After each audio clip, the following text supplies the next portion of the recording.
রাজু আস্তে আস্তে নদীর দিকে চলে আসে। তাই নদীটি পার হতে রাজুর খুবই কষ্ট হচ্ছে। আর নিচে দুষ্টু হাঁসগুলা রাজুকে কিছু ডিস্টার্ব করছে। তাই রাজু এসব এড়িয়ে চলে। তাই হাঁসগুলাতে বেঁচে গেলে তে নদীটি পার হয়ে যাবে। সে এখন যাচ্ছে নদীতে পার হতে।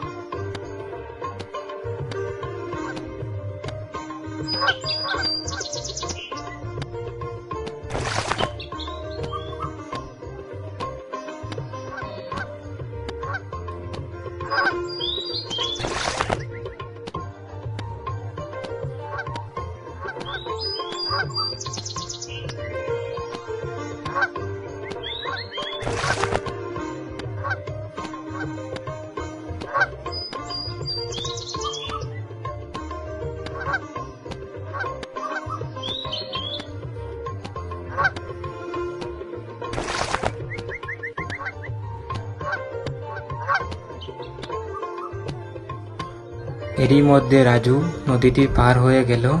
তাই এখন দৌড়িয়ে ডাক্তারের কাছে যাবে রাজু। রাজু যাচ্ছে ডাক্তারের কাছে। ডাক্তার বলছে, হাই রাজু। রাজু কিছু একটা বলবে গিয়ে রাজু বলল, ডাক্তার আমার মা খুবই অসুস্থ, তুমি এখন তাড়াতাড়ি আমার সাথে যেতে হবে। ডাক্তার বলল, ঠিক আছে আমি যাব তোমার সাথে। যাওয়ার পর নৌকাটা বসে যাবে। এখন রাজু চলে গেল। যাওয়ার পর হেঁটে হেঁটে চলে যাচ্ছে। যাওয়ার পর রাজু বলল, ডাক্তার বলল, রাজু তোমার সাথে কিছু কথা বলে নেই, নদী পার হতে হতে আমরা একটু গল্প করে নেই তোমার সাথে। তোমার মার কি সমস্যা হয়েছে? এই তো মা একটু অসুস্থ হয়ে পড়ে গেছে, মা খুবই কষ্ট করছে, তুমি একটু চলবে আমার সাথে? নিশ্চয়ই আমি যাব তোমার সাথে। তুমি এখন একা আসছো না তোমার সাথে কে আছে? জি না, আমি একাই এসেছি। এবার আপু কোথায়? মিনা কোথায়? মিনা মাকে দেখছে, আমি আপনাকে নিয়ে যাচ্ছি। তা তো অবশ্যই ঠিক, এসেছো ভালো হয়েছে। রাস্তায় কোনো বিপদ হয়নি তো? জি না ডাক্তার, কোনো বিপদ হয়নি, আমি খুবই নিশ্চিত আরামসে রাস্তাগুলো পেরিয়ে এসেছি। তা অবশ্যই ঠিক। তাই এখন পারবে তো নদীগুলো পার হতে? জি পারবো। যে যাও, তোমার সাথে কথা বলতে খুব ভালো লাগছে রাজু।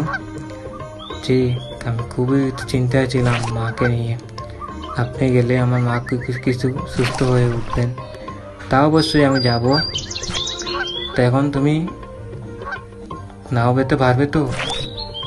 জি পারবো। দুষ্টু হাঁসগুলো তোমাকে দেখে না আবার কে না ফেলে। জি এসবের ডিস্টার্ব আমাকে দেবেই, তাও আমি এটাকে এড়িয়ে চলবো। তাই এখন রাজু মারতে মারতে চলে আসলো শেষ কিনারে। তাই এখানে এসে রাজু আরেকজনকে দেখা ফেললো। উনি নাও কি পার হবে? তাই রাজু এখন শেষ হয়ে গেল। তাই পরবর্তী পার্ট দেখার জন্য চ্যানেলটির পাশে থাক।